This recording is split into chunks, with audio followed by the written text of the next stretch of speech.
Our story begins in the middle of the 40s, when a hopeful young soldier called Sam...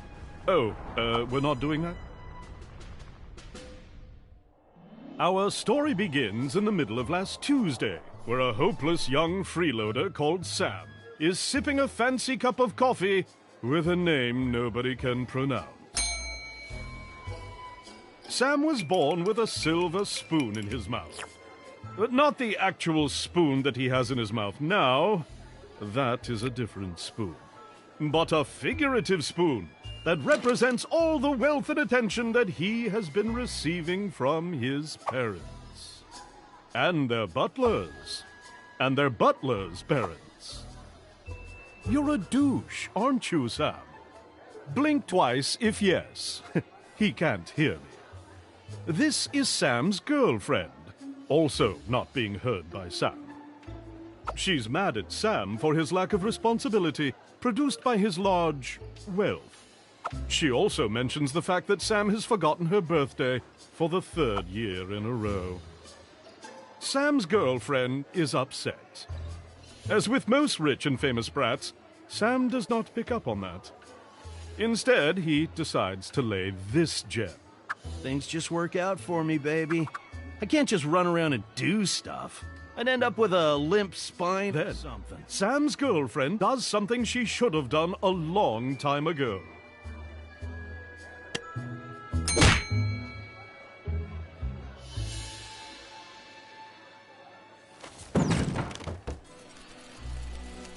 Sam is laying unconscious on the floor.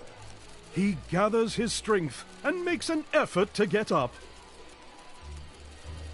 Then he makes another effort to stand up straight. Sam is hit in the head so hard, he has to remind himself how to walk. He takes a right step. Then he takes a left step. Good job, Sam. You're very good at existing. Huh? How dare you startle my child? An overprotective mother hurls a cup of coffee in Sam's face. He has to blink rapidly to regain his vision. Say something, Harold. Oh, gee. How is our son? Sam remembers the one thing he's good at. And paying for stuff. So he turns around to pay for his beverage. Oh, what's the difference?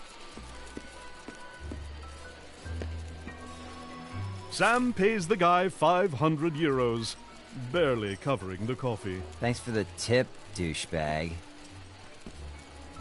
Sam decides to hurl another 500 at the guy. Not such a douchebag after all. Sam is hurling stacks of 500s left and right. He has no perception of money. Sam is about to spend his whole weekly allowance on tipping a barista named Tony. He really was hit hard in the head. Holy feces. I'll just start my own coffee shop. Once again, Sam makes someone quit their job by tipping them too much. So long, suckers.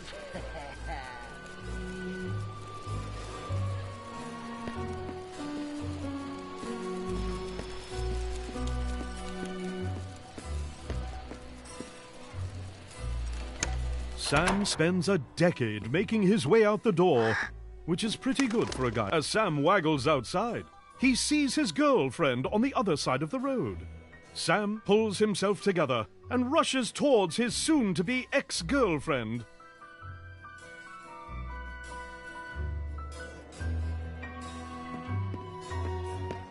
This is when a septic tank truck approaches Sam with an average speed of 90 kilometers per hour. The impact renders him 8 types of dead.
Who knew a bottle to the face would result in such a terrible fate for Sam?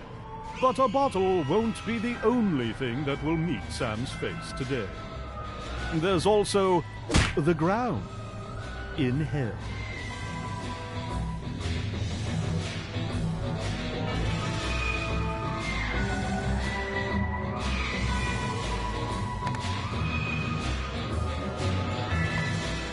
Sam does not like being dead a single bit. He also hates the eerie feeling of not having any cash on him. Then he finds 7 glowing notes in his pocket. That makes him feel reasonably better. He checks out the source of the sound is none other than obliteration and oblivion, extermination and extinction, the end, decease and demise, the Grim Reaper, death. He's trying to do a kickflip on a skateboard and is dressed like a douchebag for some reason. In his coarse, horrifying voice, he lays this on Sam. Yo, yo, yo! You must be Sam from the info I was provided. Then he takes a second look at Sam and his eye sockets widen. Holy feces, dude! Your soul be like a diamond. Let me cut you a deal that we can seal. For reals? Aight, man, it decided. The notes in Sam's pocket are something called a shred of life. Every soul has at least one, and it is the biggest unit in Hell's currency, followed by quality of life, school of life, sound of life, meaning of life, and thug life. If you give me your shreds, I'll resurrect your face and get you out of hell on one condition. You'll have to survive 24 hours with a handicap I choose under my supervision, bro. Sam decides to check out the rest of Hell before doing any deals with supernatural beings.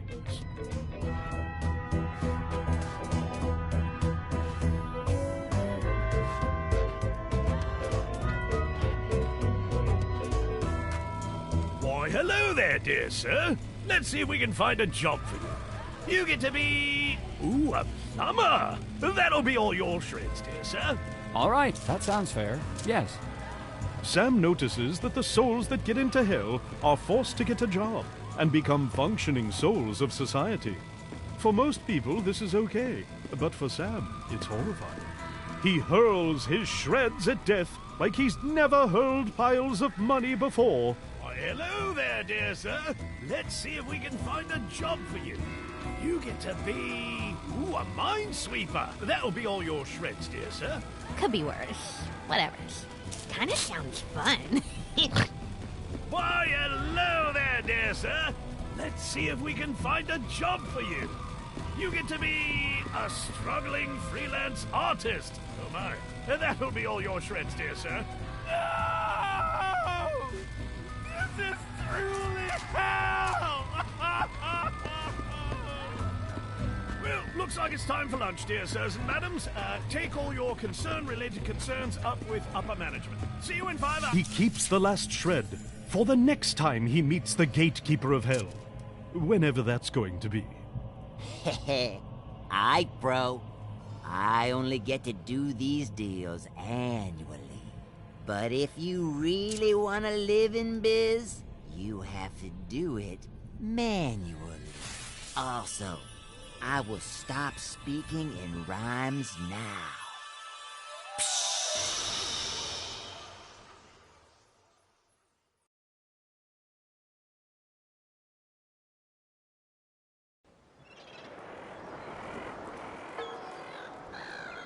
Sam has just traveled through time, space, and logic, and finds himself fully alive, and more importantly, rich again.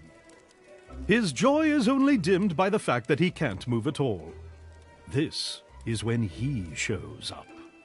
Death. Yo, yo, yo! Oh, yeah, you look horrible. I mean, you look great, bro. You be okay? Can you hear me? Blink twice if yes. Oh, cool. You be alive. Everything be fine. Aight, so, this here be the dealing biz. All your body functions be manual, so you kinda have to do stuff on purpose. You be turning kinda blue. Might wanna consider breathing.